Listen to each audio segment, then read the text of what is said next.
প্রতিশ্রুতি আর কারচুপির অভিযোগকে ঘিরে বিহারে চলছে বিধানসভা নির্বাচনের শেষ মুহূর্তের প্রচারণা।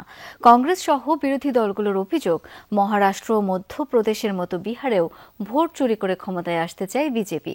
অন্যদিকে কেন্দ্রের ক্ষমতাসীনরা চালাচ্ছে ধর্ম এবং উন্নয়নের প্রচারণা। এদিকে বিহারের বিধানসভা নির্বাচনকে দেখা হচ্ছে কেন্দ্রীয় রাজনীতির জন্য অ্যাসিড টেস্ট হিসেবে।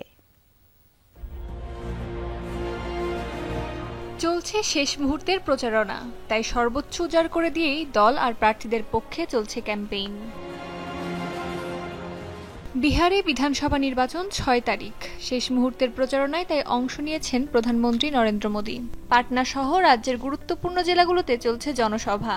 বিহারে এককভাবে সরকার গঠনে মরিয়া মোদী তাই তুলে ধরেছেন উন্নয়নের নানা ফিরিস্তি।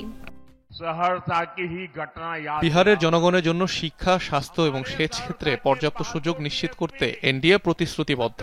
বিহার থেকে অভিবাসন বন্ধ করতে এবং রাজ্যে পর্যাপ্ত কর্মসংস্থানের সুযোগ তৈরি করতে পদক্ষেপ নেব আমরা।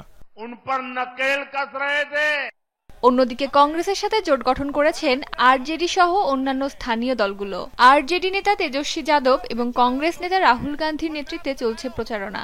এবার নির্বাচনের শুরু থেকেই আলোচনায় বিজেপির ভোট কারচুপির ইস্যুটি। শেষ মুহূর্তের প্রচারণায় এই ইস্যুতে সরব রাহুল গান্ধী। মহারাষ্ট্র, মধ্যপ্রদেশ, কর্ণাটকের মতো রাজ্যগুলোতে ভোট চুরি করেছে বিজেপি। এবার বিহারেও সেই চেষ্টা চালাচ্ছে তারা। তবে ভোটাররা এবার সেই ষড়যন্ত্র রুখে দেবে। তবে বিশ্লেষকরা বলছেন, জয় পরাজয়ের ব্যবধান গড়ে দিতে পারেন রাজ্যের সবচেয়ে প্রভাবশালী নেতা বর্তমান মুখ্যমন্ত্রী নীতিশ কুমার। বিজেপি জোটের সাথে অংশ নিলেও যেকোনো সময় দল বদল করতে পারেন তিনি। অস্মিতা বিশ্বাস, যমুনা নিউজ।